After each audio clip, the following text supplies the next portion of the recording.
This is our community's house. We are all guests in it to serve our community. My name is Mike Little. The pleasure falls to me to welcome you all here to our special meeting of council for Tuesday, November 14th at 7 o'clock. What makes it a special meeting is that at the beginning of the year, we set out the calendar over the course of the year for our regular meetings of council, and sometimes we cancel one here or there, sometimes we add one. If it wasn't on that original schedule back in the day, then it's added as a special meeting in our agenda, but otherwise it's generally the same. Council, just before I ask for a motion for the agenda, I'm just going to start us off in a good way. We respectfully acknowledge the original peoples of these lands and waters, specifically the Tsleil-Waututh, Squamish, and Musqueam nations, on whose unceded ancestral land the District North Vancouver is located. We value the opportunity to learn, share, and serve our community on these unceded lands. At this point, Council, we have an agenda that's been circulated. Any errors or omissions from the agenda is presented? Hearing none, moved by Councillor Murray. Is there a seconder on the matter? Second by Councillor Back. I'll call the question. All in favor? Contrary minded? Motion carries. At the front end of every regular meeting of council, and therefore we try to put them into the special meetings as well, just to keep the same general feel of the meetings. We have a period of public input for up to 30 minutes at the front of the meeting for members of the public to share matters of concern to them. To that end, the clerk prepares a speakers list of people who have expressed interest ahead of the meeting to be able to put their name on the list. And so at this point, I do have two members of the public who have signed up in advance of the meeting to speak. And then once we're done with those two members of the public, we should still have plenty of time for additional speakers if others would like to add their comments. So the first speaker I have signed up to speak is Renee Gorley, followed by Bev Parslow. I believe Renee is joining us virtually today. Renee, you are muted in the system. There we go. Hello, Mayor and Council. Thank you for having me virtually today. I'm unfortunately fighting COVID, so you're happy I'm here and not there. Welcome. Welcome. You have 3 minutes to address the council. Right? Don't I get like 15 minutes because we have, or 5 minutes or something because we get 10 minutes in total? Anyway, I will be as usual brief. I wanted to thank Mayor and Council and staff indeed for bringing forward the motion regarding traffic calming in our district, and I wanted to I'm thrilled obviously to see that Delbrook is at the top of the list there for traffic calming. I also want to point out that I find it really fascinating, and I apologize for missing what must have been a workshop about traffic calming and safety. Traffic calming is really part of traffic safety. If we can slow down the speeds that people are going and make everyone in general calmer, there'll be safer streets just by virtue of the fact that it's slower and safer. Slower is safer. Anyway, I just wanted to voice my approval and my my pleasure at having seen this on the agenda for tonight and get my support behind it. So thank you very much. Thank you for your comments, Renee Gorley. Next speaker I have is joining us here in person, Bev Parslow. I'm going to welcome you up to the table here. When you're comfortable, you'll have 3 minutes to address the meeting. Thank you. Members of council. First of all, Culver Mann of the North Shore Safety Council could not attend tonight's meeting because she has another meeting. The North Shore Safety Council are happy to support the recommendations regarding traffic calming on Delbrook. I would like to compliment this council and the engineering department for your initiative in proposing a form of traffic calming on Delbrook. Last year, 95% of the people we contacted living on Delbrook signed a petition requesting this response. I hope that more funding will be made available in the future. You have taken an initiative and you deserve a well-deserved form of recognition. So thank you very much indeed. Thank you very much for your comments today, Bev Parslow. Would anybody else like to add their comments in the public input period? I see a virtual attendee Corey Cost, if we can move Corey Cost over as a panelist.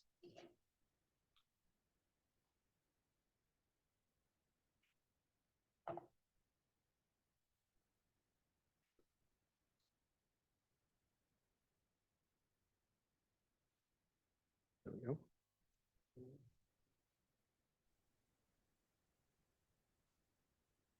There you go. Welcome, Corey Cost. Can you hear me? Yes, Your Worship. I hope you can hear me. I can, clearly. Welcome. You have 3 minutes to address the hearing or the meeting. Thank you. It's interesting that I just came away from a workshop where it said the public input maximum of 10 minutes total. And of course, there was not even a minute allocated to that. I would have preferred to have spoken at that time. However, I also see exactly the same thing, which you adopted as being correct. Public input, maximum of 10 minutes total on this particular special meeting as well. However, I would like to go a bit outside of the actual agenda item and make some remarks on that workshop that just took place, which was rather interesting. It was about the draft financial plan. Actually, it was about mostly the capital plan, which was hard to compare. And you're going to eventually look at that plan to previous reports that I have in hand. I would like to have known how many projects in previous capital plans have been deferred. In other words, they're not yet done. They're sitting on the books as being approved. And I would like to know what state of those projects are and what the state of the related funds are for those capital projects that have been approved. On slide number 7 that was presented, labeled the proposed Spirit Trail route, I see the controversy at one of the parts in the eastern part seems to have resolved itself into a single blue line. But where's the western part? This is a trail 35 kilometers long, which is supposed to go all the way from Deep Cove to Horseshoe Bay. I never see that real whole picture presented at any of the presentations. I sure would like to. On slide 9, I see only 3 members of staff there, but it really would be nice to have sort of a nice happy shot once in a while of all the staff that are working at District Hall. Measuring success, that was slide 13, and enhanced transportation and mobility, but there's no measurements of the major component of transportation, that is that of the private car, and how successful this component was. So there are other comments, including the fonts should be larger on slide 17. Please do that. And when the workshop recurs to handle the rest of the material, I'll be there waiting to have some more public input there. Thank you, Your Worship. Thank you very much. Okay. All right. I see no further speakers at this time. Would anybody else like to address the public input period? Okay, hearing none, we're going to move on with the rest of the agenda. And so the next item up for discussion is within reports. That's item, oh, sorry. We had a request to vary the agenda from a member of council, and I neglected to do that at the time of the agenda. A member of council has expressed that they'll have a conflict of interest on item 3.1 and would prefer it to be at the end of the night so that they can just disconnect from the meeting. And so I'll put. I have to go. Not the one recording. I'm sorry. I have a daughter, I have a child in the hospital right now. I have, hence why I wanted to speak about the first item first. Sorry.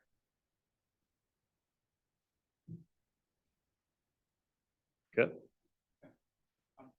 Okay, so I won't be varying the agenda then. Councillor Hanson has expressed a conflict of interest.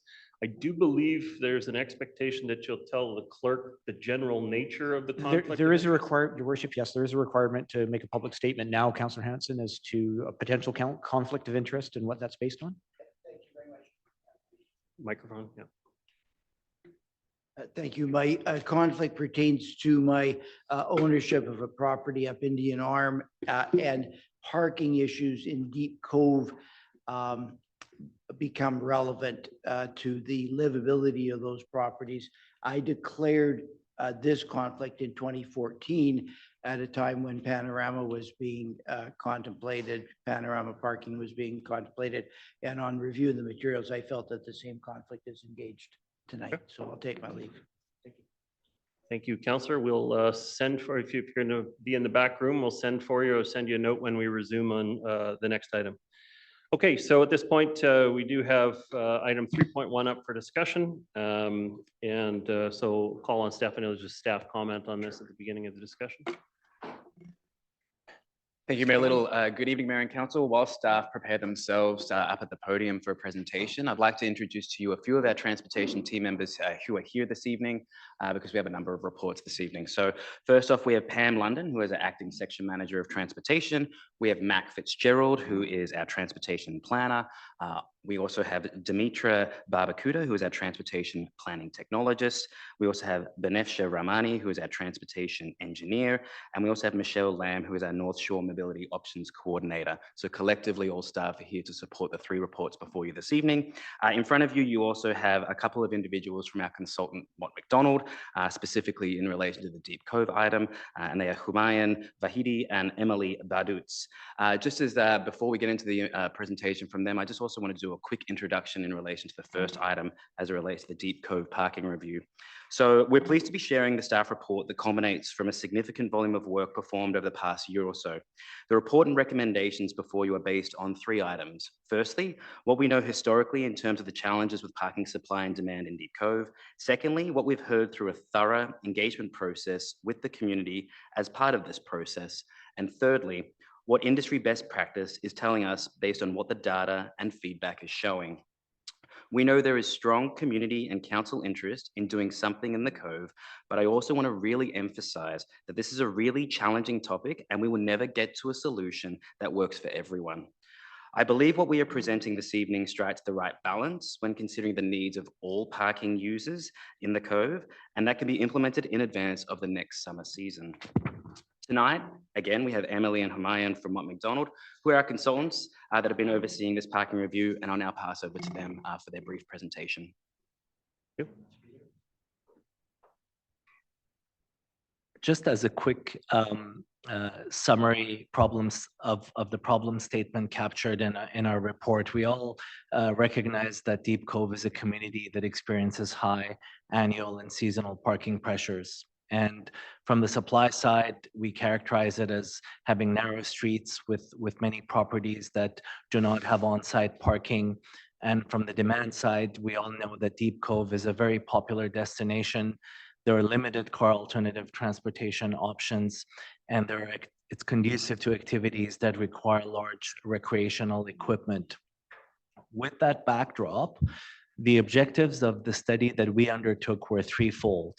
One was to try and balance the diverse needs of users involved. Two, to try and implement parking management measures in a fair and consistent manner. And three, to build awareness of the benefits and challenges of applying parking management to a neighborhood like Deep Cove. This study was supported by a comprehensive engagement program that showed that there was a high desire for change in how parking is approached in Deep Cove. The engagement showed that there was strong alignment between the expectations of the community and the objectives of the study. There was a genuine interest and contribution to helping refine the parking tools that were under consideration to better accommodate the unique needs of Deep Cove. And there was a recognition that the recommendations of this study can be followed and supported through further actions in the future. In order for us to capture the input we got in the engagement and report on the output of the technical assessment that we undertook, we devised 3 zones that could be characterized by having common objectives. At the village core, which is in the green, the objective was identified as being to increase the vehicle turnover and to increase the number of parking opportunities. Permit zone 1, which is in the boundary in the dark blue, can be characterized as needing to have to accommodate a range of users and increase visitor turnover while also maintaining longer duration parking for residents. And permit zone 2, which is in the light blue, was characterized as having the objective to protect parking opportunities for residents and reduce vehicle circulation. The tools that were contemplated in our work were driven by a review of best practices in parking management, as well as the collection and analysis of data specific to Deep Cove. And they included time-limited, free or paid parking, time-limited but resident exempt parking, resident parking only, loading areas, and long-term unrestricted parking. Some guiding principles that supported our approach to allocating resident parking only included making sure that the spaces do not exceed the measured baseline residential demand or 50% of a street's parking supply, and that additional spaces would only be considered in zone 2, where there is very little on-street parking for residents, very little on-street supply, and no through route and insufficient space for drivers to turn around.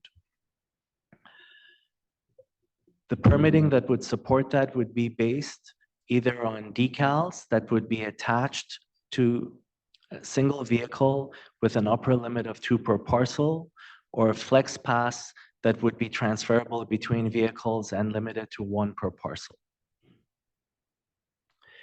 The periods that were considered to apply these tools were either seasonal, where the regulations would focus on when demand is highest and relieve regulations when demand is lowest, consistent with other seasonal periods in the district, or year-round, where parking pressures are not seasonal.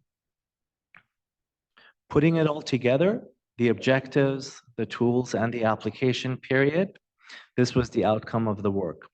For the village core, where visitor demand for space is the highest and high parking occupancy is experienced during peak periods, the recommendations included free time-limited parking on a seasonal basis and paid time-limited parking to be explored further by district staff, as well as some loading and long-term unrestricted parking as shown on the map.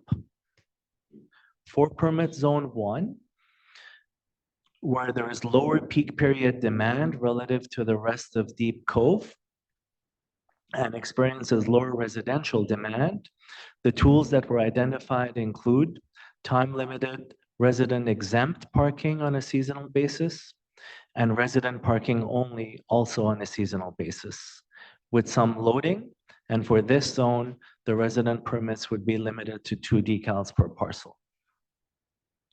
And lastly, for permit zone 2, where there is a high baseline occupancy that indicates high demand for spaces from residents, this zone met the criteria for assigning 100% resident parking only as the tool on a year-round basis. And for this zone, the permitting tools would include 2 decals per parcel and 1 flex pass per parcel. We do have a summary slide that ties all of this together in terms of the zones, the tools, the durations, and the periods that would apply. We can reference this if there are any questions, but I'll turn it back to Peter, who can conclude by indicating how the outcome of our report was used to generate 2 staff recommendations. Thanks, Umaya. And so just very briefly, in terms of the final pieces here, I want to recognize that there is a lot of information that's within your package as it relates to this parking review. The two recommendations before you, really just to summarize it down, the first recommendation, so recommendation A, that's really about an overview in terms of looking at the Deep Cove study area that we've identified and assigning approximately 40% of available parking spaces to RPOs. That's really what recommendation A is talking about. Recommendation B is identifying that our consultants are really recognizing in the village core, on-street paid parking would be a really effective tool for that vehicle turnover that we need to potentially start seeing. I recognize that would be a new area that we would be going into in terms of on-street paid parking. And so the recommendation there is just for staff to go away in earnest to look at what technology, what rates, how it would operate and the likes as well in terms of on-street paid parking potential. With that, thanks for our time, and I'll hand it back now to the Mayor and Council for questions and discussion. Yeah, thanks. I had a question right out of the gate, which was about the 24-hour nature of this. So are you contemplating the regulations being in place overnight as well, or is that just a daytime, 8 to 8 or 8 to 6 kind of window that we've got this and it opens up in the evening? Or you're talking about a 24-hour regulation of 4 hours for visitors in there? So in response, Mayor, I'll hand over to our consultants now just to give you a little bit of a snapshot because there's a few different tools that we have available throughout the study. Okay. So just to understand your question, you're asking if which one of the tools would apply outside of the hours that we've tabulated on here. So for example, the time limited parking would be up to 3 hours. I didn't understand your reference to your worship to the 24 hours. Would that regulation be limited to 8 to 8 in the day, as an example? As you see in lots of commercial spaces around where after the end of the workday, it opens up to unregulated, or you're talking about 24 hours being that 3-hour regulation? So for the seasonal recommendations, the coverage period would be from March to end of October from 10 a.m. until 8 p.m. And then outside of those hours, the restriction would not apply. So if you have a 3-hour window, then somebody technically they could stay in the spot until 1 in the afternoon before they would have to leave. That's right. Okay. And if they wanted to park for the evening on the space, they could park as early as 5 o'clock at night and stay through the night. That's right. Okay. Thank you. Councillor Muir, you have a question or? Oh, yeah, I think, Or- is there an opportunity for us to, this is a lot of information for us to understand what the consultants can we ask some questions before we go into a motion? Yeah, we don't have to have a motion on the floor to, it'll still be the 4 and 2 though. And then once a Well- motion goes on the floor, then it's open to another 4 and 2. This should have been in a workshop. I hate to say it, but it's a big issue. Okay. Well, it's just a lot of information and like, I guess I just look at this and I don't understand why we didn't include like Cliffwood, Badger, Cliffmont in permit zone 2. It's like 10 feet off of Gallant.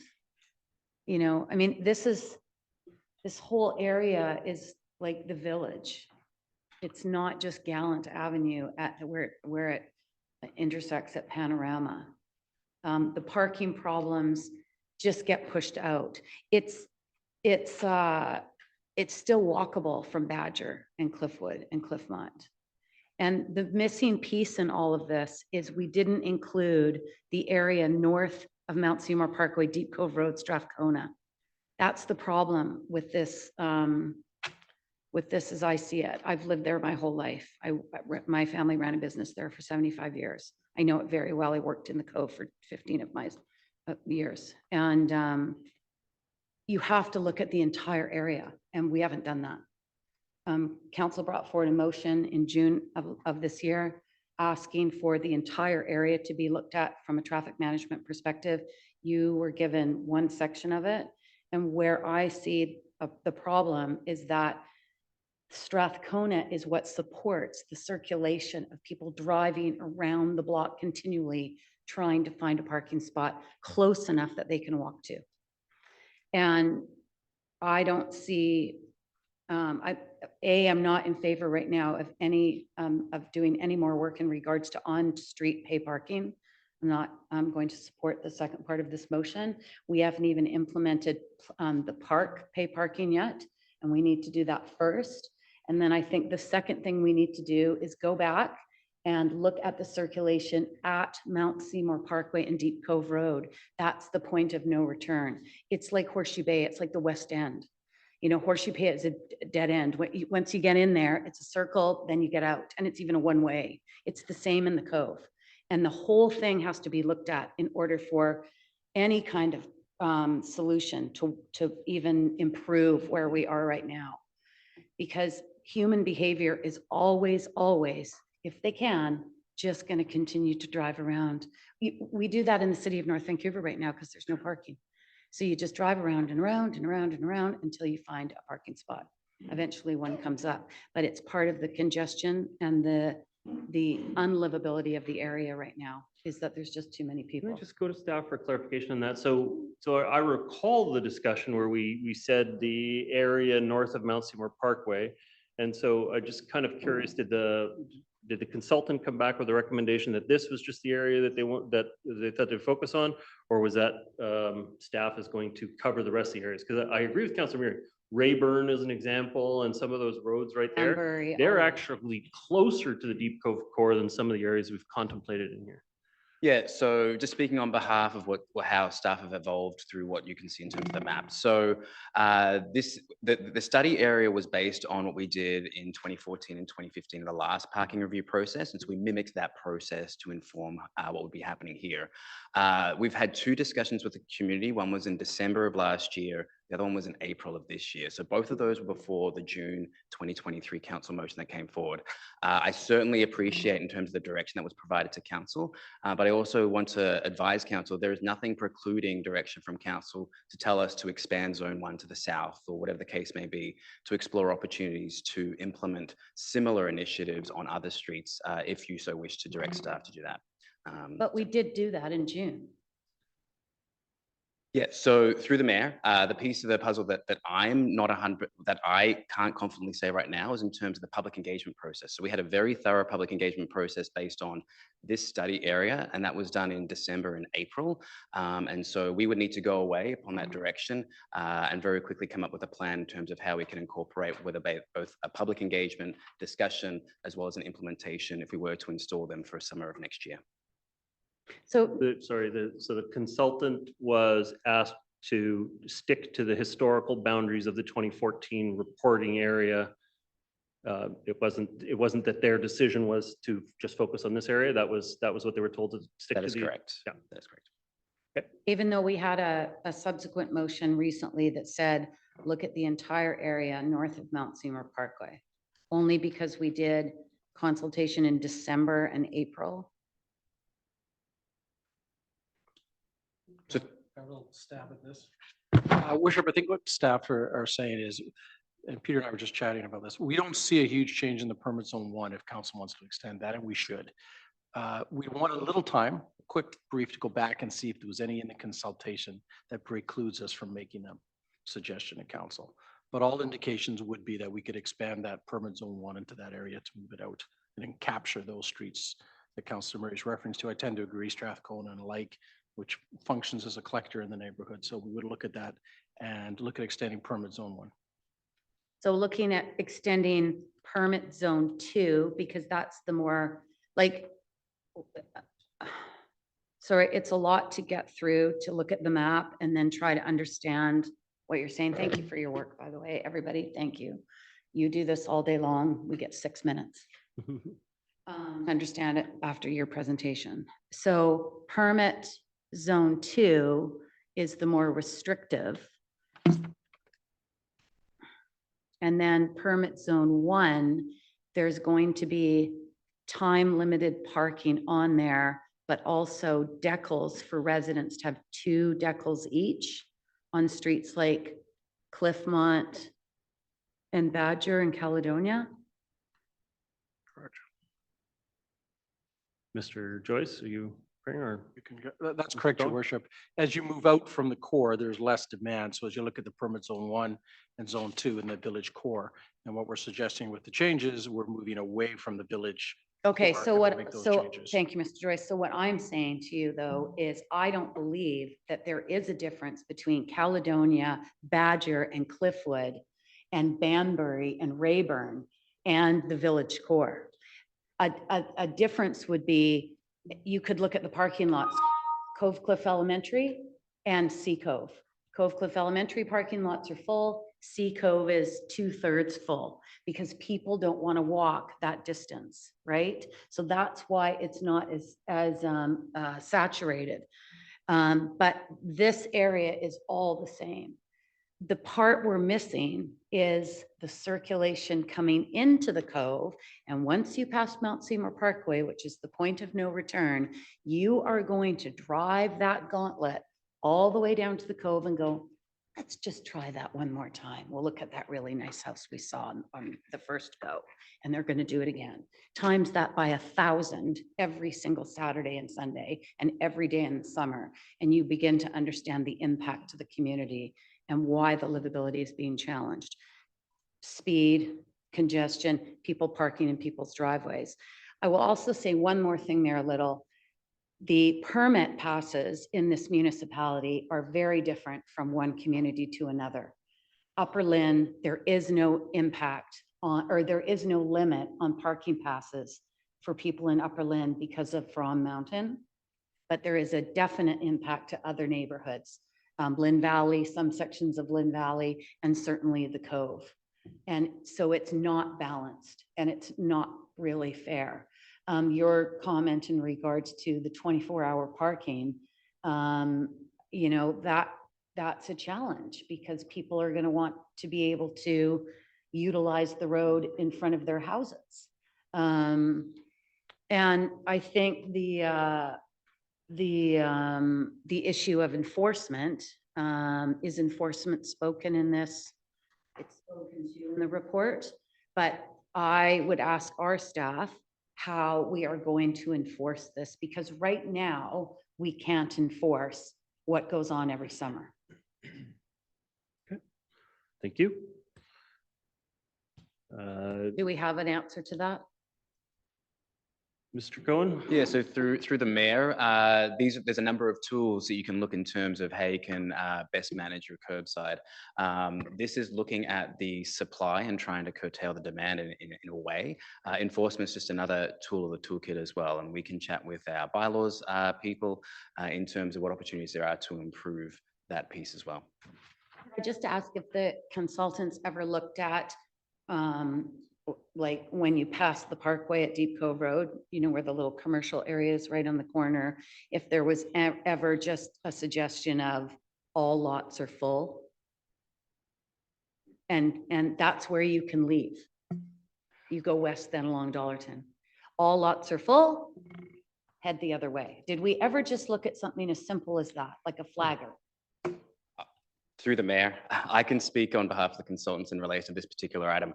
As you'll see in the council report, one of the key pieces for us is that technology is something we speak about. It's spoken about in the consultants report. Technology won't necessarily be the solution to this problem. As we've said as part of staff before, there is a supply and a demand issue. And right now we're trying to really balance in terms of the residents that live there as well as those that visit. We're trying to deliver as what we can, but we are getting towards the end of infrastructure improvements that will actually resolve the transportation issue. Ultimately, if there wants to be a significant change, we need to have a discussion with council as it relates to what is the future vision of Deep Cove. That is outlined in the report as well in terms of proposal in approximately 18 months to see how the implementation of these parking restrictions could look like and how we could potentially restrict or modify how people get in and out of the Cove as well.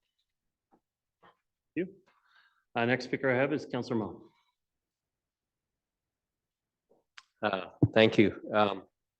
Just to start, I do respect Councillor Murray's lived experience on this. Like you're bringing up issues that, frankly, you know, I didn't live there, so I don't fully appreciate some of the challenges. I do recognize this is a complex issue. There's different goals by different stakeholders, and I apologize earlier. I kind of chuckle when you mentioned workshop. because, our council has been discussing whether we should have workshops, but this would have been a great item for the workshop.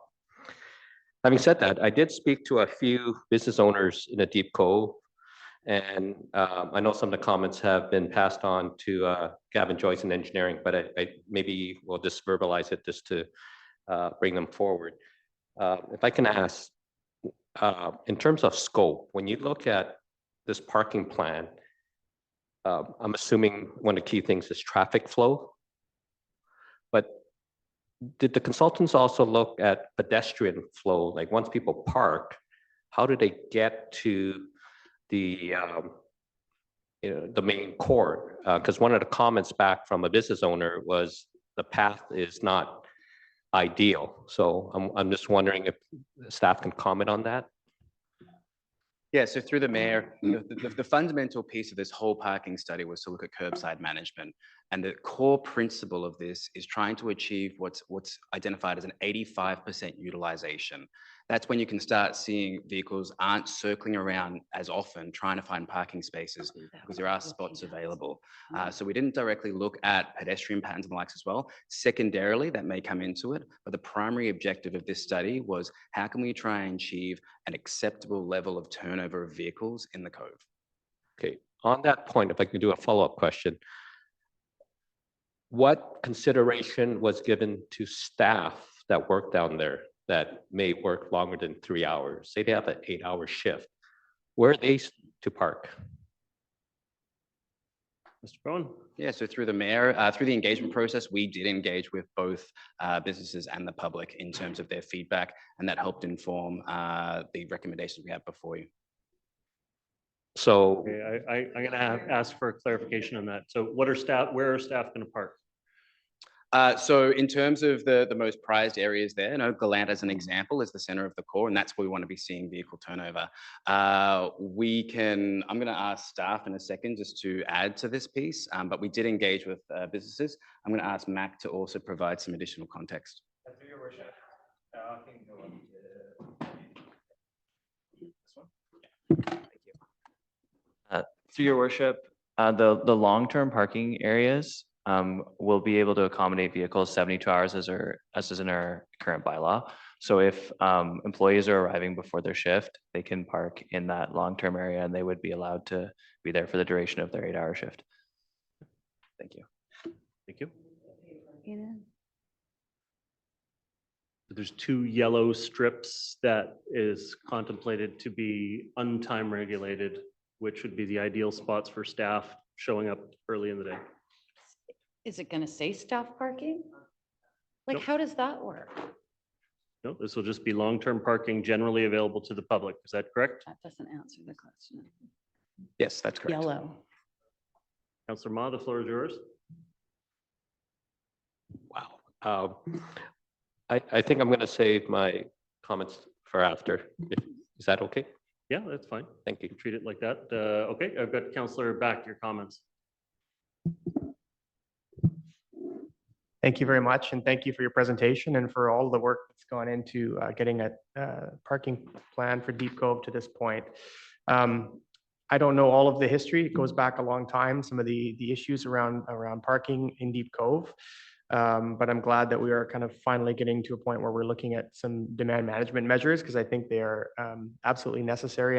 And I'm hopeful that this is going to, if council supports this, will improve things. But I think there's always going to be so much demand for an area like Deep Cove that the focus really needs to be on alternatives to driving to Deep Cove. We need to continue to focus on getting safe and protected bike routes that connect, and people can get there that way. I read or scanned through the comments that were included in the report, the 400 pages of comments from this community survey, and I want to recognize that there were a lot of competing views on what should be done. So appreciate that you've tried to come up with a strategy that tries to cater to as many people as possible. But again, I think looking at shuttles and things like this need to be a focus going forward just as much as the parking issue, because I don't think this plan alone is going to solve the sorts of demand issues that we're facing in this area. So Yeah, I think I do have some more comments, but I want to hear more around the table and just say that I don't think the problem here is about the number of cars or the number of people rather. It's parking and I think there's lots of room in Deep Cove. The businesses are certainly, support having more customers coming and going, but it can't always be by car. So again, looking at those alternatives is really important. But as just my sort of first take at this plan, I think it's good. Thank you. I just, looking through the materials, hearing the conversation, I got to tell you, I'm not comfortable with the second portion yet. I don't know does this contemplate pay parking? It says on-street pay parking in the second portion, but it doesn't talk about the panorama parking lot potentially. It doesn't appear to address the issue that we have of spillover onto Rayburn, Banbury, and the other areas, which I have to tell you, they're just as vulnerable to wild U-turns in the middle of the street, people looking for parking in those areas as well, even down some of the lanes that are off that side. It's harrowing. I'm kind of inclined at this point to move that we refer this matter to a workshop. So Council, we don't defer much. We don't dither much. We generally, when stuff comes forward at our council meeting for discussion, we generally advance it along in some way, shape, or form. But I got to tell you, there's a lot of questions still about this, and it's not just the consultant's report. It's about the knock-on impacts of the areas around the outside. So, Mr. Stewart, I'm looking for your advice here, but I don't think I'd be comfortable passing this in its current state. Yeah.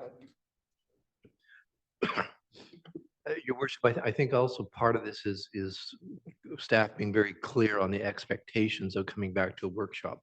I wouldn't want to leave it at this because my sense is this is a good start, but it's incomplete. And there needs to be consideration of other issues and other options. And based on some of the comments that council has identified, including the circulation and the surrounding areas. So I just want to be clear to staff that the expectation would be that if we were going to schedule a workshop, we would also be coming back with what could we do in terms of an additional body of work, and can we do that in terms of this summer? If we can't, what can we do for this summer? Is that clear? I'm happy to move it. Seconded by Councillor Murray. I don't really want to cut off debate, but at this point, that matter is going to be referred to a future discussion, and I don't have any other speakers on it at this time. And so I'm prepared. So unless somebody has a comment specifically about referral to workshop, okay, I'm prepared to call the question on that. All those in favor? Contrary minded? Motion carries. Sorry, was there an opposed? I didn't count an opposed. Okay. All right. And so then we're moving on to the next item, which is item 3.2. This is a creation of a new traffic calming program, including the proposed Delbrook Avenue prioritization.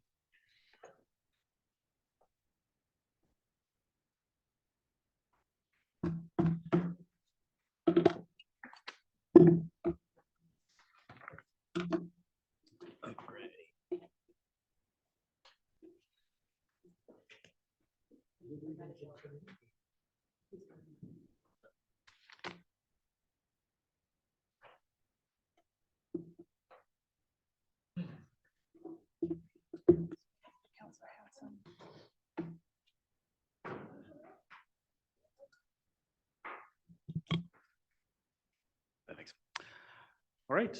Okay. I've changed seats. I'm here with Pam London. And so the second item we have for you this evening is in relation to a staff report we're pleased to share with you that builds upon a discussion we had in May of this year.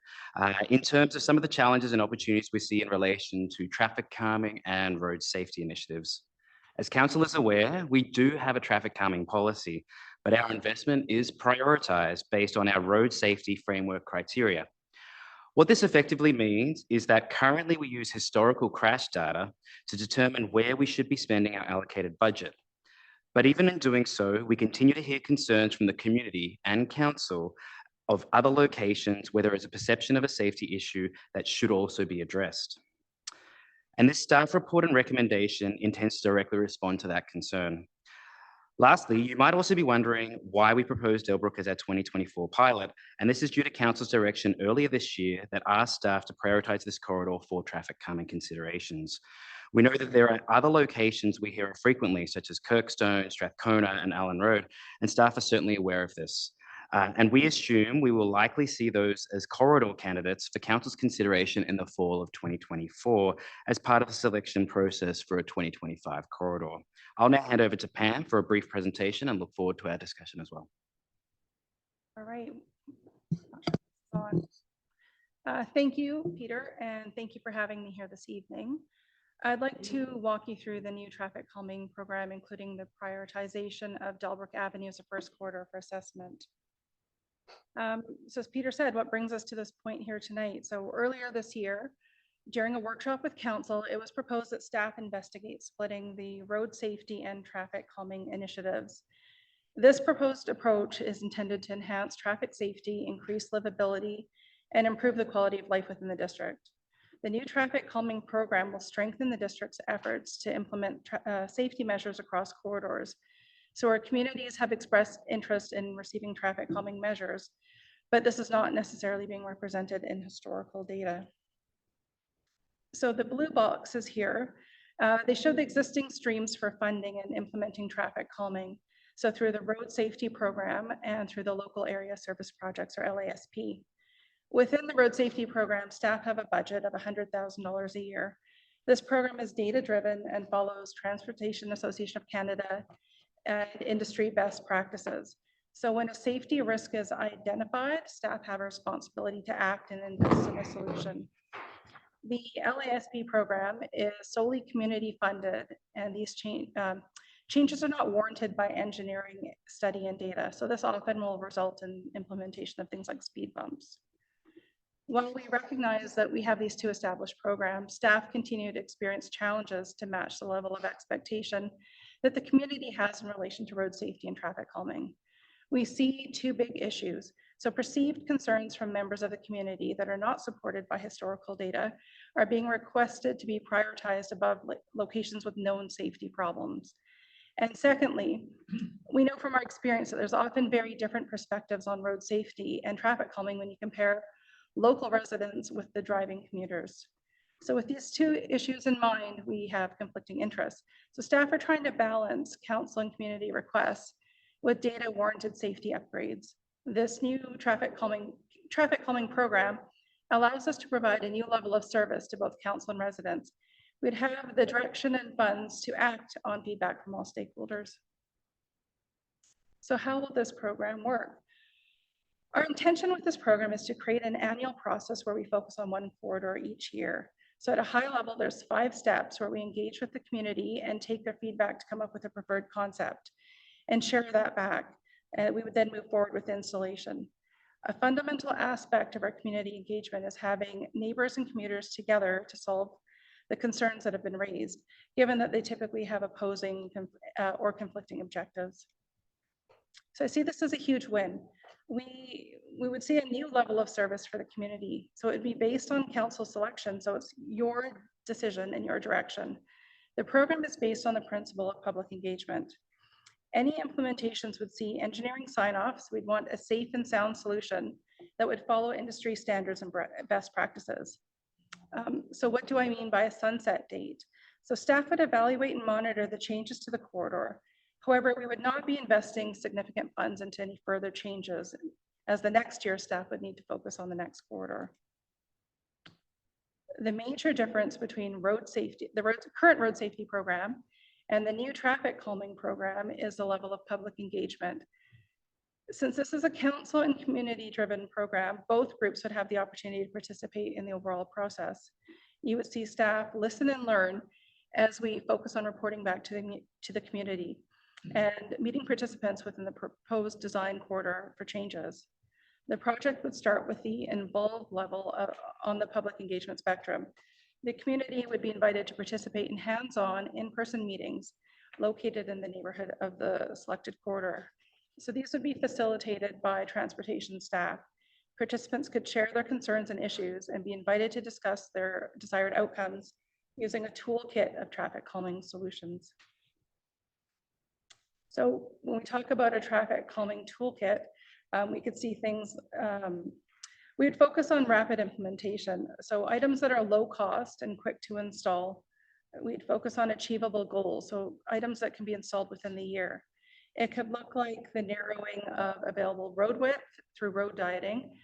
So using line marking or delineators, possibly installations of things like speed boards, raised crosswalks, curb extensions, or flashing beacon crossings. So when we talk about timelines here, for 2024, staff plan to take on Delbrook Avenue for the first quarter for traffic calming improvements. We'd be acting on the direction of council from earlier this year. Time and resources are required to be able to evaluate the options given the volume of requests for this area and the varying stakeholders of the corridor. We need to factor in not only pedestrians and cyclists, but also the commuters of the corridor as a whole. One additional benefit of recommending Delbrook is that while council has directed staff to do something along this corridor, it brings to us an opportunity to also learn the process and see how that process can evolve as we adjust accordingly as the program develops. So what would this look like and what happens next? Staff would start in the new year. You would see public engagement kick off in the new year and it'd continue into the spring. Our goal is to have the project implemented by the end of the summer. After completion of the Delbrook case study, in the fall of 2024, it would be time for staff to put forward to council the short list of sites for consideration for the next year.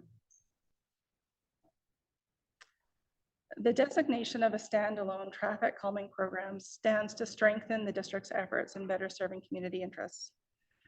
So thank you, council. And we have two recommendations before you. For the sake of time, I'm not going to read them through as you have them in your agenda packages. We have staff available to answer questions and I look forward to our discussion. Thank you very much. And so I'm going to be moving the staff recommendation. Is there a seconder on that? Seconded by Councillor Back.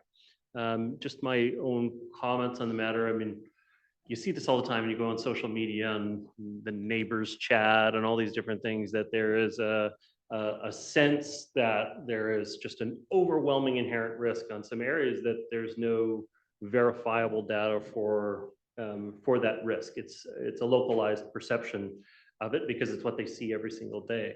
But when taken across the whole municipality, or even when you look at a section like this, then you start to see the context of the risk throughout the corridor.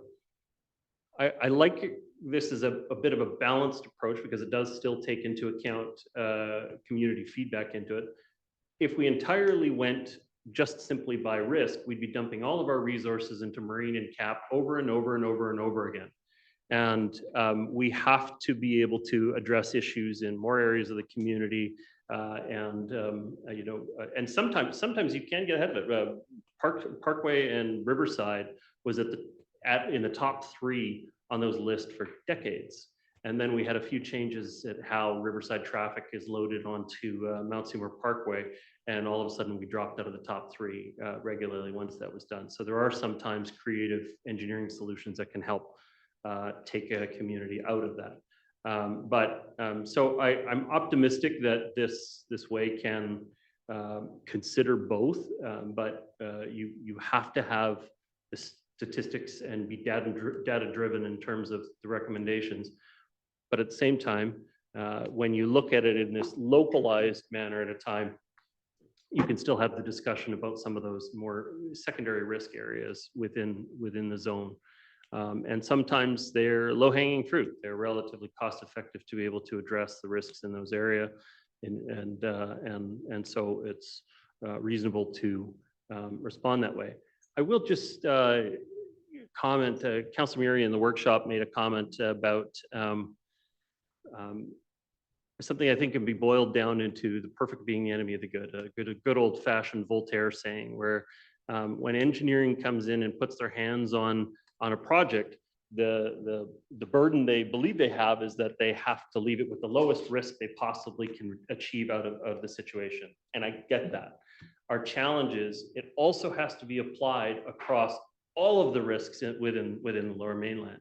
And so when you put all of your resources into the thing that's in front of you, you may not have resources left over to deal with other issues in the community that also present a risk. And so none of this works well unless you can actually quantify the risk throughout all of the projects in the entire region. And if you're not putting the resources towards 1, 2, 3, 4, 5, 6, 7, 8, 9, 10, instead you're on 47 in the list, then you have to justify it. You have to say why. Well, this has been left in this condition for a very long period of time. Because it's been left like this and we recognize the risk for so long, we're prioritizing it a little bit higher because it hasn't been able to be addressed in such a long period of time. But you can only do that once you quantify the risk through all of the different project corridor areas. Otherwise, you're just simply taking ad hoc the issue that's in front of you and applying the lens of, well, I've been tasked to deal with this, therefore I'm going to have to put resources in to be able to address it. And it forces you into a situation where you may over-engineer the solution because you're not considering it in the context of all of the other engineering solutions that you have to consider within the area. Maybe it's a little word salad describing it that way, but I'm just trying to say that if we put too many of our resources into one project, we always have to remember that that means that we can't deal with other projects in the community that also present an inherent risk in the community. Oh, I really got that one. Yeah. But all that to say, I will be supportive of the staff recommendation, optimistic that those things can be balanced in consideration going forward. Councillor Back, you were the seconder on the matter. Thank you very much, staff. Thank you, Your Worship. Thank you, staff, for coming back with this proposal. I think I remember in the last term of council when we talked about the road safety program, there were differing views around the table, and some of us did feel that it was problematic that it was strictly based on data. So I think having a program like this that is two-tiered really makes a lot of sense. Data doesn't always paint what it feels like to be in an area on a street riding or walking, and how uncomfortable it can be if it doesn't feel safe. And I always think about when I have my kids with me and what that feels like on a properly designed road that takes into account all users, or one that doesn't, because it can feel very different. I like a lot of things about this program. I like the listen and learn approach and how we can involve the community in the design of some of these solutions. I like how they can be quickly implemented as soon as next summer, even though that doesn't seem soon when I look at Bev and how long Mr. Parslow has been advocating for improvements along Delbrook. But I do like the fact that they're relatively quick implementations. And that council will have some say as well in making the decision on which areas we focus on each year with the traffic calming program. I have some concerns about the amount of funding that we're potentially allocating here, about $200,000 for this program. Even with some of these quick solutions, $200,000 may not go as far as we think it will for some of these road safety solutions. So I'm hoping that in the future, maybe this is a program that we can expand, because we certainly need to see improvements across the whole district, and tying into things like safe routes to schools, and making sure that we get through all of those different school routes. But I think as far as a first step, this is great. I think it will complement the road safety program that we do have nicely. And I'm just really appreciative of all the work and how you did respond to Delbrook and making Delbrook the first pilot project here. So thank you. Thank you, Councillor Back. Councillor Mall. First, thank you, Peter and Pam, for this report, and to Bev for his consistent efforts. It appears to me that maybe over the past couple of years, council direction may have not been consistent with previous decisions, and I get that because community concerns and council priorities change. Like Councillor Back, I do appreciate the listen and learn and the involved steps that you put into the new program. I think that's very reflective of listening to the community. I'm happy with the proposed plan, which to me appears to be a good compromise and a good policy. So I will also support this. Thank you. Councillor Ma. Councillor Hanson. Yeah, thank you very much. I'm very pleased to support this recommendation. I agree with all of the comments that have been made by my council colleagues with respect to the need to understand the community's real concerns and approach it from a broader and balanced perspective. I'm particularly pleased to see the 2024 initiative with respect to Delbrook, a matter that has been alive in our community as a concern for quite some time. And I wish to give special thanks to Bev Parcel, who has championed that issue and brought it forward in a way that I think has been very constructive, and I appreciate that. So thank you, and I look forward to the program continuing on into the future. Thank you. Councillor Hanson. All right. Councillor Forbes. Thank you, Your Worship. Just a couple of comments. I think this is a really good idea to have the two different areas looked at, one data-driven and the other one maybe community-driven.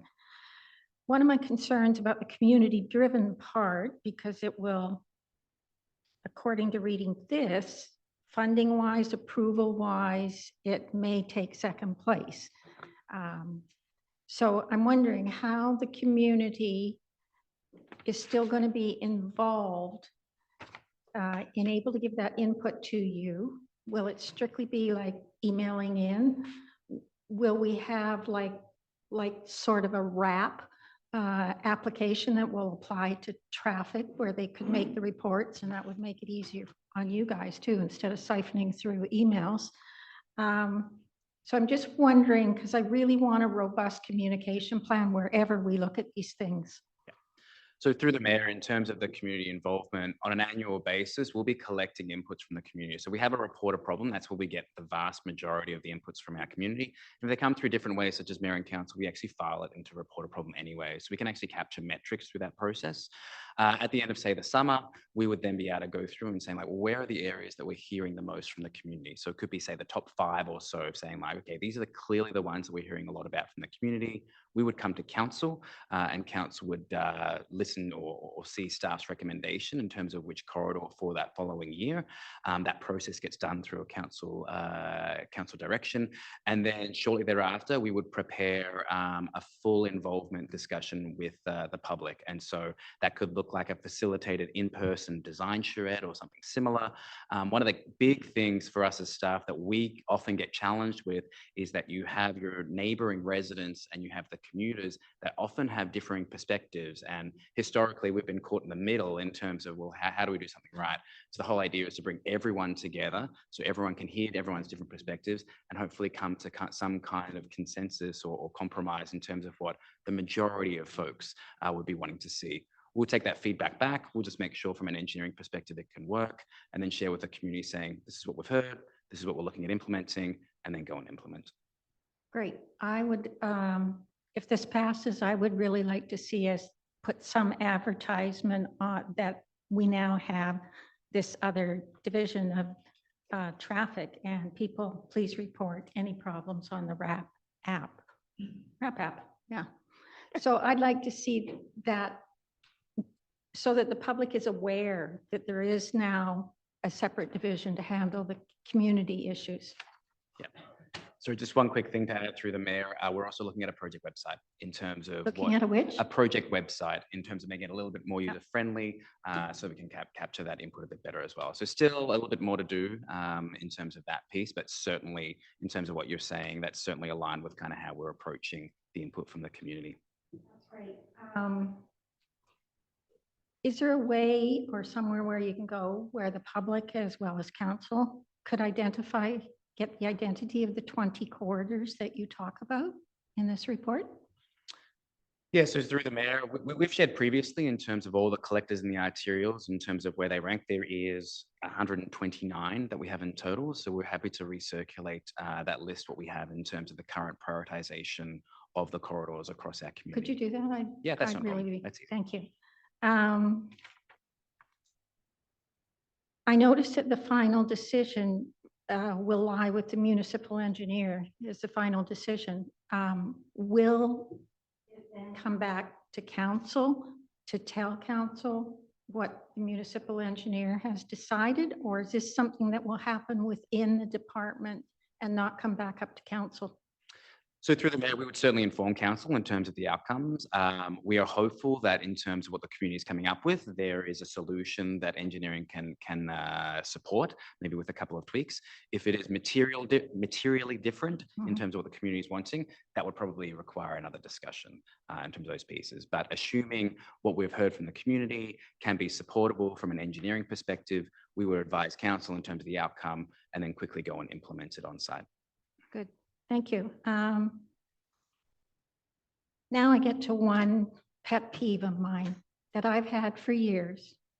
Ever since about 2009, there was a study that was done on Boundary Kirkstone areas. Boundary got improvements. Kirkstone got this. And I live on Kirkstone, and I've been fighting for people along there because Kirkstone is a mile-long road. We eventually got one pedestrian activated crosswalk, but the study recommended 4 crosswalks.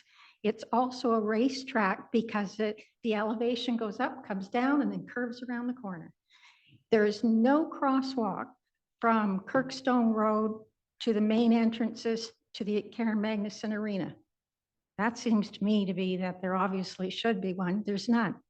So all of a study was done, consultant was hired, taxpayer dollars paid for it, and nothing was done on Kirkstone. So I'd like to know where Kirkstone fits on the list. Because if I need to... Kilometer-an-hour zone through the whole stretch of it as well. But that took 7 years and more fighting to get. Ticket on it. All right, Mr. Cohen, do you have further comments on it? Yeah. I just asked where it fits. Because if I have to get 1,000 people to call you, I will. So through the mayor, I am trying to buy my time to find it on this list in terms of exactly where it is. It's definitely. Or let me know. Yeah, I found it. It is number 18. So it's number 18 on the list of terms of Number 8? 18. 18? 18. Looking at our road safety. Of 129, I think you said. So looking at our road safety framework. Years later. So this is one of the challenges in terms of one of the reasons actually why we created this program, because based on our allocated budget for the road safety elements, we're not ticking through things as quickly as the community wants us to be ticking along in terms of some improvements. And so this traffic calming program, we have heard that Kirkstone is kind of one of those items.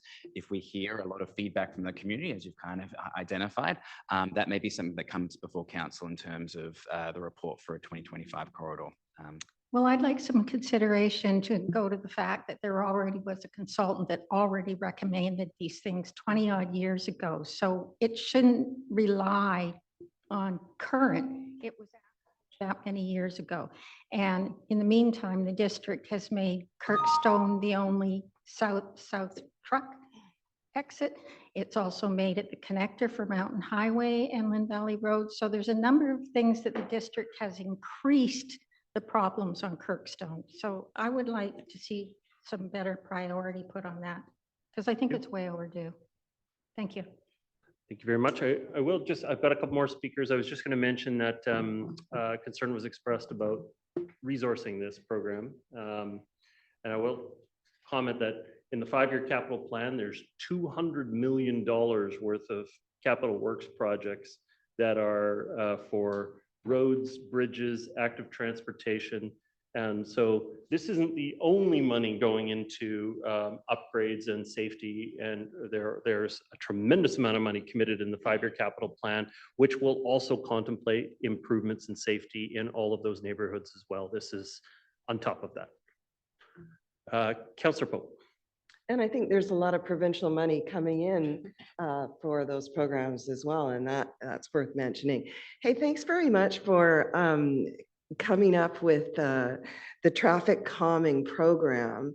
I think you should be celebrating, and we will be celebrating if this passes, and I expect it will, because traffic calming will indeed reduce crashes and injuries. There's plenty of research on that. And I noted that you mentioned the tools that will be used.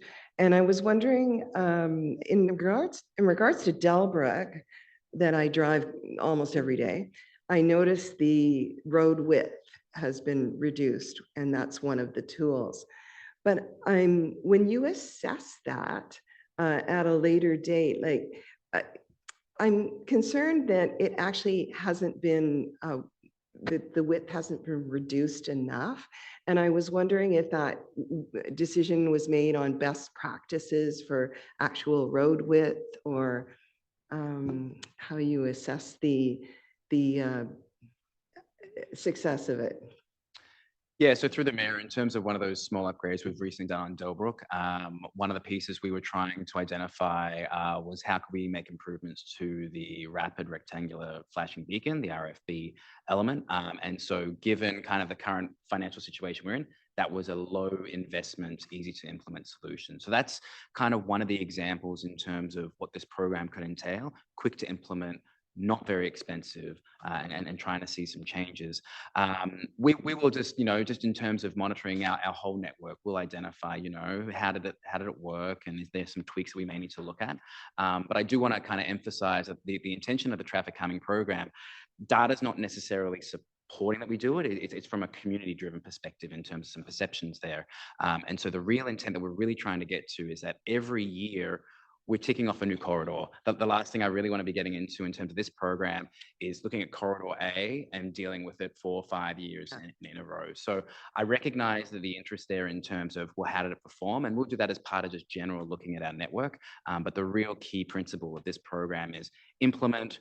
We hope it makes changes, and moving on to the next corridor. I'm not sure if I really was clear on this because of your answer, but what I'm saying is I don't think that's going to reduce and slow down traffic, because it's not affecting it enough. It's not wide, and it's not reducing the width enough for cars to slow down. And so through the mayor, one of the other pieces that we knew that we were hoping that before council, you may be considering and approving this particular corridor for next year. And so the improvements that we've made on Delbrook, that could be part and parcel of the consideration of any additional improvements for Delbrook for next year. Thank you. Okay. It doesn't quite answer my question. Mr. Joyce has additional comments? Question directly, we'll have the before speed studies, and we Yeah. can do the after speed studies. Okay. And what you're saying is the width isn't constricted enough to Yeah. visually require that the driver slow down at that point. So we'll look at the before and after numbers, and we'll let you know. Okay. That sounds great. So the other question I had was in regards to the listing of the tools. I think one of the tools could also be the use of bike lanes, when figuring out how to reduce traffic and speed and reducing the width, that one must also, I think, consider that adding bike lanes also has that effect. Does that fall within the parameters of what you'll be doing? Yes, through your mayor. The installation of road markings, whether it be painted markings that would allow for bike lanes, could be effective. We could see just as throwing options out there, we could see painted bike lanes with delineator posts through that corridor, which would narrow the roadway. I believe you were asking about the concrete barriers at Evergreen and the width of the road there. And the width of the road there was maintained for the bus requirements. So we have to keep in mind the use of the corridor and buses, but we could see delineator posts. We could investigate roundabouts created with delineators and road markings. There's endless options, but trying to work within the budget that we would be allocated, and something we could implement within the year. So that's the toolkit would be things like delineators, road markings, possibly solar rapid flashing beacons that are quick to install, don't require electrical connection. Right. Great. Thank you. Mr. Stewart, additional comments? Just a question to staff. When I look at the second recommendation, it includes a reference to with the recommendation that staff report back. And so I'm just asking you, who are you reporting back to? And when do you think you can do that? And we may want to put that in the resolution as a friendly amendment. Yeah, so through the mayor, in terms of the recommendation in B, that is effectively looking at what the February resolution was for us to report back on engineering and design solutions. And so our response as staff is, let's go and have a conversation with the community and identify what the outcome is in terms of the design solutions. The reporting back in relation to that piece as well would be informing council once we've had that dialogue with the community of what the solution potentially looks like. So the answer is reporting back to council by, do you have any sense of when that might be? Yeah, we would anticipate that come the spring of next year, we hope to have finished that dialogue with the community and having a good sense of actually what does the scope look like. So it's reporting back to council by the end of May? That would be, assuming all of our discussions with the public go well, that would be our anticipated timeline, so we can hit summer of next year. Is that in the motion, Mr. Stewart? So it's for council, really not for me, but I think it would be helpful that if council is comfortable with the feedback that they've got from council, it would be helpful to actually have it in the resolution. I was the mover of the motion. Councillor Back, you were the seconder of the motion. Some direction on the, we'll specifically put May as a report back date mechanism to council that meets your needs. Mr. Clerk, yep, okay, all right. Next speaker I have is Councillor Back. Thank you, Your Worship. Just while we're on this topic, I wanted to touch on a related item, and that is 30K. I know we've had a little bit of communication around it, and in this term of council, I hope to see some 30K zones expanded in different parts of the district. And I wanted to comment briefly on parks, 30K as it relates to parks. I know around some parks, there's a 30K speed limit, but not all. I wonder if you could touch on that and how we could go about looking at a blanket policy around that. Yeah, so through the mayor, staff have already been looking at kind of the 30K zones around schools and playgrounds. That's a delegated authority that's permitted for us to be looking at. So staff already undertaking that inventory of where do we have some gaps. One of the pieces that we do need to explore a bit more is, for example, schools or playgrounds that are but arterial roads. And we need to do a little bit more analysis on that. But in response to your question, staff are already exploring it. We're hoping to potentially complete our inventory review and start rolling out more of those 30K speed zones around playgrounds and schools. Okay. Just to say thank you for that. And if there's any more council direction that's needed to accelerate that work, that I think there would be support around this table to look at 30K in more areas. So thank you.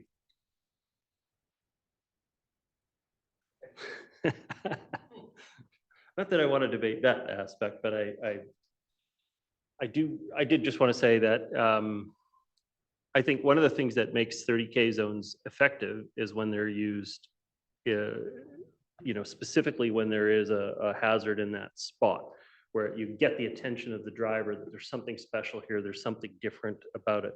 When you have broad usage of 30K zones, I don't think they give attention to what it is you should be looking for or what it is that the risk is in that area. As our cars in the last 70 years have really added safety features throughout, anti-lock braking, better visibility, better control and handling. We're slowing the speed limits down from where they were. And I don't know that that's necessarily letting engineering guide the decision on risk and speed necessarily. And I still think that we need to use it strategically in our community to highlight where there's specific risk areas, because that's how you get the attention of drivers to slow down in those spaces. If you have it broadly put out throughout the community, it doesn't mean you're going to get 30 kilometers an hour in those areas. It just means that you're going to have an enforcement challenge in those areas where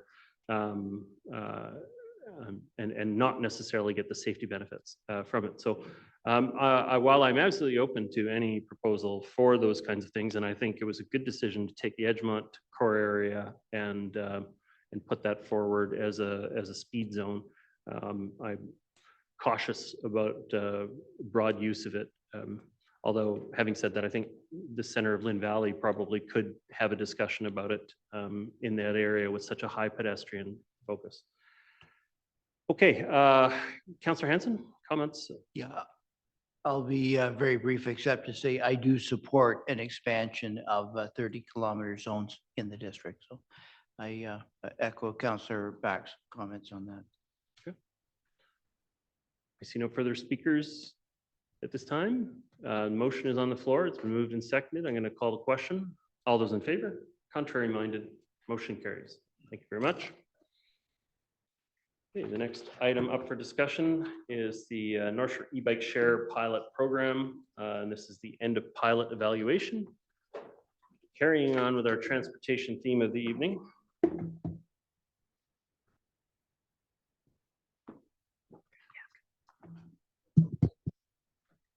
Musical chairs. This is the last report for us.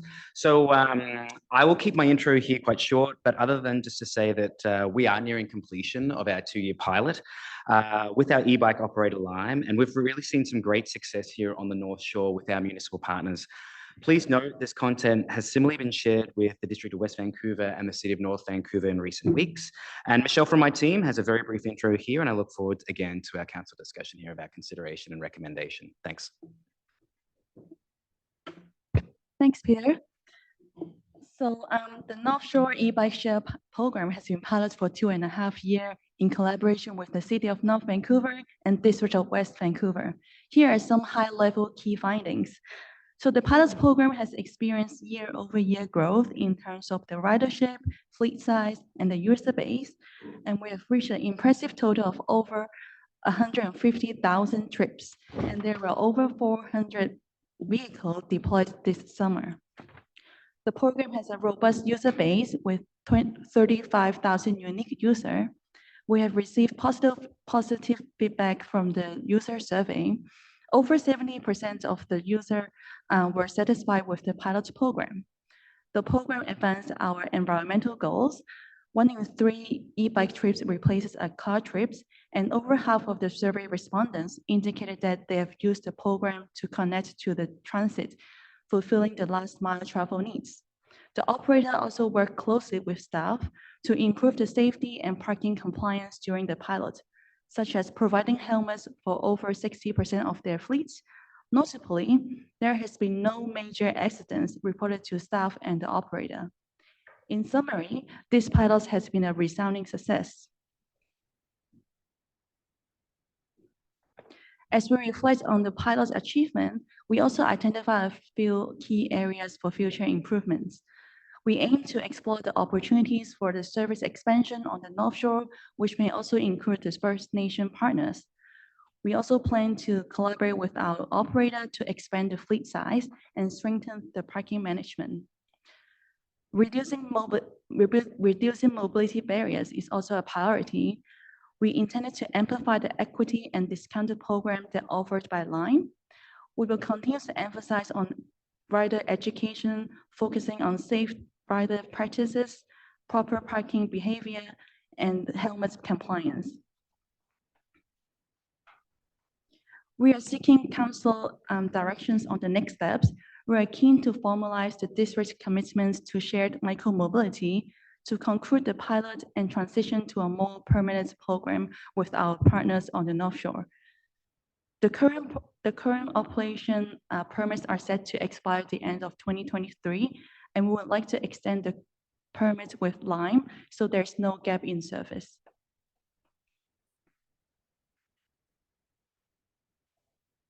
So thank you, and we'll hand back now to Mayor and Council for discussion on this staff report. Okay, I'll be supporting the staff recommendation. Is there a seconder on the matter? Second by Councillor Back. Just my own comments on it. I get that disproportionately the trip usage has been in the City of North Vancouver, which makes some sense with the urban densities in those spaces. I think it's tough for me to tease out what's what benefits there are specifically to the district in some of the areas, because we saw as the pilot extended that Lime shrunk their service area within our community, particularly east of Riverside.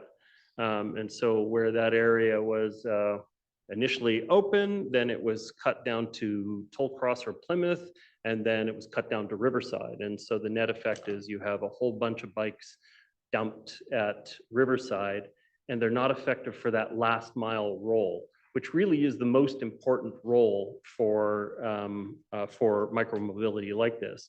You know, getting someone halfway there and then having them still be bus reliant on the remaining trip doesn't actually help them. They would have been better off to stay at Phibbs Exchange or some other locale and just use transit. And so I still need to work on what the benefits are, what it would take to get seasonally expanded or potentially Grove level service at Kate's Park and Deep Cove seasonally. I get it. In the wintertime, you're not going to have the numbers that are going to make sense for you to have the whole service throughout the whole area. But it would seem to me from May to September, there definitely is a high enough demand to be able to send people further into the Seymour area, despite the fact that they've shrunk it for the rest of the year. So it's hard for the district to present well when Lyme has been cutting back the service area.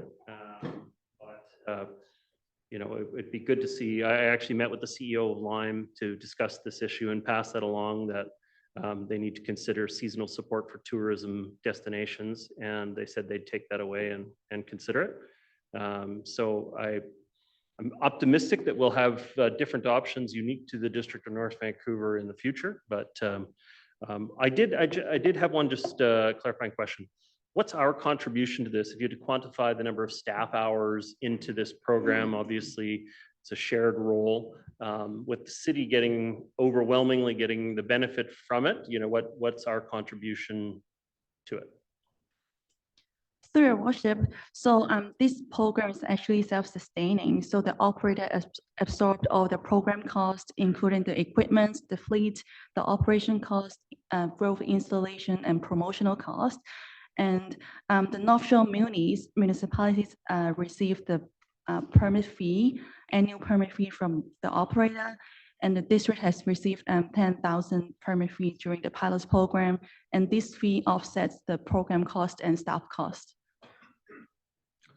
It doesn't sound like it fully offsets the program costs and staff costs. Mr. Cohen? Yeah, so just to add to what Michelle has shared with you, one of the pieces that Michelle's role is unique for our organization. It's actually for all municipalities across the North Shore. And so if you think a third, it's roughly in terms of that piece for Michelle's time. So we certainly have permitting and the likes as well. That's just kind of just standard business. But in terms of dedicated resources, Michelle is our individual on the North Shore that covers all municipalities. So effectively has 3 managers to navigate in terms of this particular micromobility file. Thank you. Okay, Councillor Back, your comments. Thank you.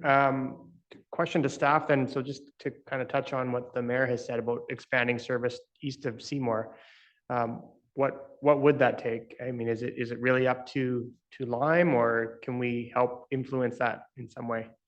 Yeah, so through the mayor, it's certainly a key takeaway from our pilot program in terms of one of the key areas, particularly for us as the district. How do we look at expanding our service area? It's what we hear from council members. It's also what we hear from our community as well. One of the key pieces that we're using for 2024 is that we're going to go back out to the market and just saying like, okay, if we did look at expanding our fleet, the service area, what does that look like? And what's your response in terms of the economic driver on that? So that's certainly some feedback we can take away. We can modify our procurement documentation to kind of gather that information as well, because we know that's a strong interest of council to seeing, can we go further east? Can we go further north in the district? Thank you. I love the program.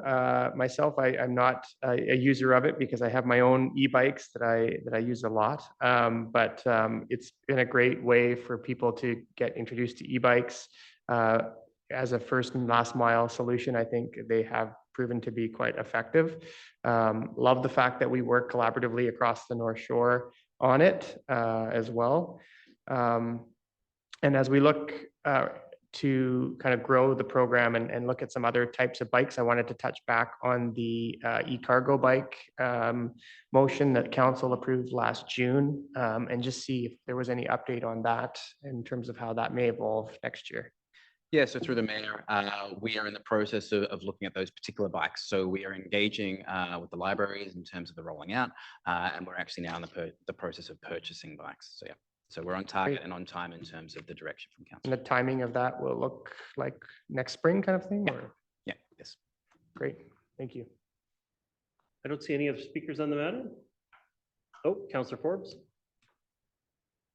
Thank you, Your Worship. Just a couple comments and things, statistics that I was glad was in the report because I wasn't aware of them. And as the mayor has said, I noticed CND is 70% of the usage, which is huge. It makes sense because of the density. It's a little bit flatter there, and the Spirit Trail obviously would be well used.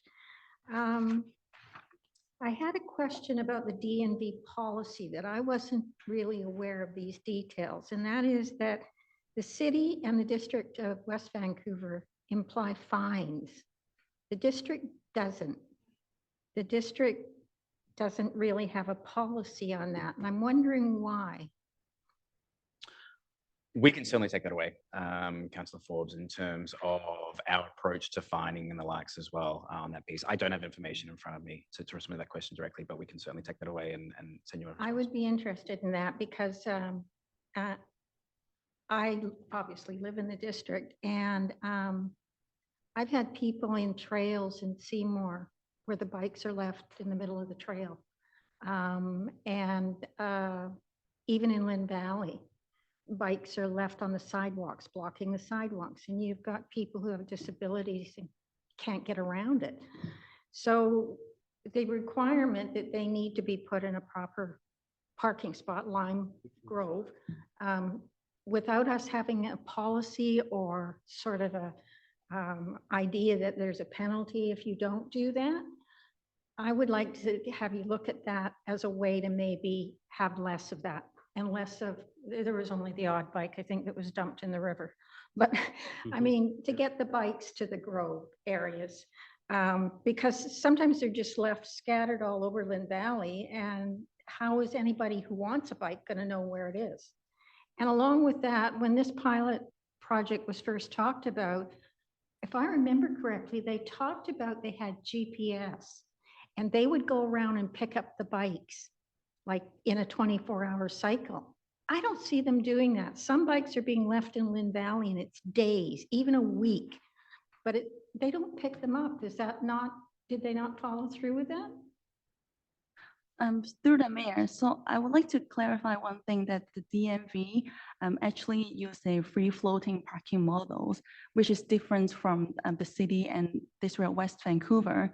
So because of the unique land characteristic and the population distribution, we adopt the free floating model instead, so which allows a rider to end their trip either at the groves, the designated parking of the e-bikes, or anywhere that doesn't obstruct the road user or pedestrians. So, but having said that, we work with the operator to implement some targeted measures to enhance the parking compliance, like taking end-trip photos to make sure that the rider are ending their trip in the appropriate locations. And with those measures implemented during the pilot period, the parking violations actually decrease. But if we receive any misplaced bike reports, we will direct it to our operator, and the operator will reposition their bikes. But I will say that the operator does have vehicles out picking up and replacing batteries and doing things, but it doesn't mean that they'll reposition the bike every single time. If the bike is in a valid spot, a spot that their rubric tells them is likely to rent out over the next little bit, they may leave it there. It has to be in a safe spot. But even so, you may even see the truck pull up, swap the battery, and then drive off and leave the bike where it was. It doesn't mean that they're always picking up the bike and relocating it every single time that they have an interaction with it. Yeah, in addition also to what Michelle's saying through the mayor, one of the benefits we have of transitioning from a pilot into a permanent program is we can kind of take this feedback of saying like, well, what's the service level in terms of when do they come and pick it up or reposition or the likes as well. So we can certainly take that away. With the permanent program, there's a lot more of an incentive to find the right supplier. It could be Lime, it could be someone else. But also from an operator's perspective, they want that certainty of a longer term other than a year or two. And so that's one of the really big benefits we see in transitioning to a permanent piece. And that's one factor we can incorporate into our procurement in terms of saying, here's our level of expectation on a service delivery across the 3 municipalities, et cetera, et cetera. Great. I think that because it's 3 municipalities working together, we should all have the same rules. And I do think there are a few issues in Valley and north of the highway is pretty spread out. So as I say, it's hard for the individual person to find a bike sometimes because they're not all brought back where they started out. It's also great to hear you. One of my other questions was that when we're looking at this permanent, we are going to look for more than one supplier. I'm not saying that it won't be Lime again, but we're going to look, I hope that we're going to look at other organizations, companies that might, so we can do cost comparison, service comparison, all of that kind of thing. Yeah. So through the mayor, we do plan to go out to open market there's many suppliers now in the industry. A lot's changed in micromobility even the last couple of years. And so we want to be able to tap into the markets, figuring out what's new, what's changed. Lime is obviously a big player in this field, but we know that there's some other, even regionally, there's different operators as well. So we plan to canvass the market. Currently, we're intending for just one operator on the North Shore. That could change in the future. There's certainly flexibility on that, but that's our intended approach for 2024. As long as it's in your mind, that's good. Yeah. The other two other things. One was I noticed there's quite a bit of discussion in the city about trying to get the bikes to go across the bridges. What are your thoughts on that?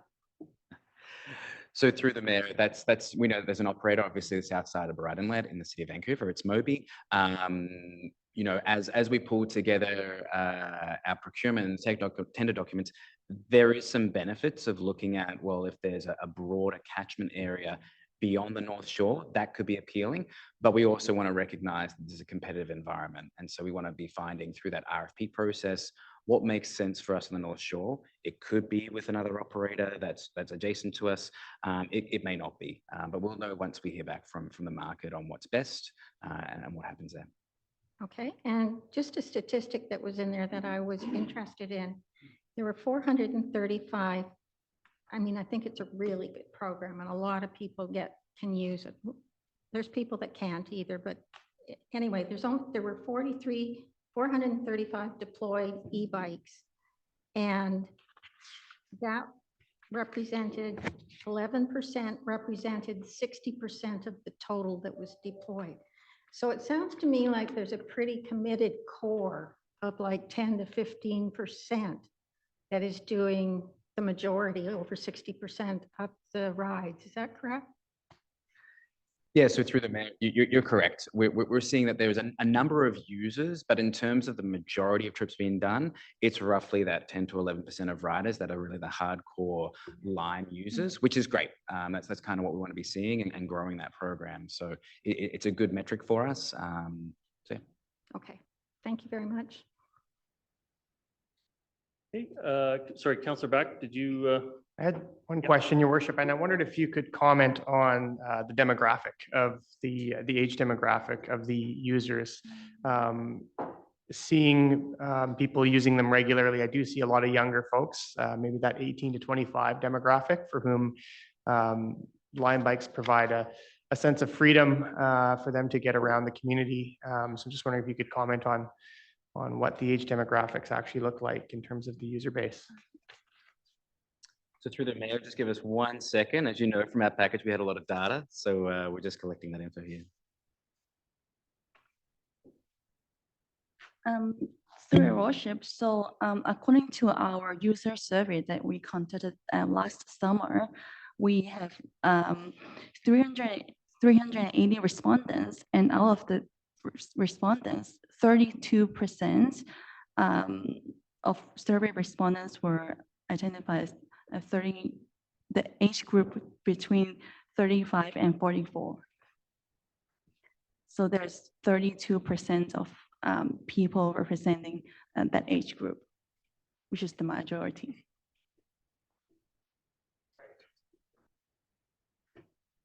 Yeah, and sorry, just to also add what Michelle's kind of identified through the mayor. So we're seeing roughly more than half are kind of that 35 to 54 age bracket, and the other half is outside of that. So Okay, that's so it's pretty evenly split then. pretty between evenly those. split just from our pie chart here, but Mm. that 20-year age group is really kind of the a little bit more than half. Good, thank you. Right, I see no further speakers on the matter. I'm prepared to call the question. All those in favor? Contrary minded? Motion carries. Thank you very much. Okay, just check in. Mr. Stewart, do you have any reports? The only report I'll focus on today is I just wanted to say that it was a great honor to represent the council at the Victoria Park for Remembrance Day ceremonies. It was extremely well attended. The weather stopped overnight and made for a beautiful day at the fall day at the park. Incredibly well attended considering how wet it had been leading up to it. And it was just it was a moving a presentation that they did with all of the services assembled. I thought D&B Fire guys looked pretty darn sharp in their full dress uniforms, and it was great to see all of the services participating in that event. And I know a number of other members of council supported them in other areas, so I'll let you cover that in your report, Councillor Hanson.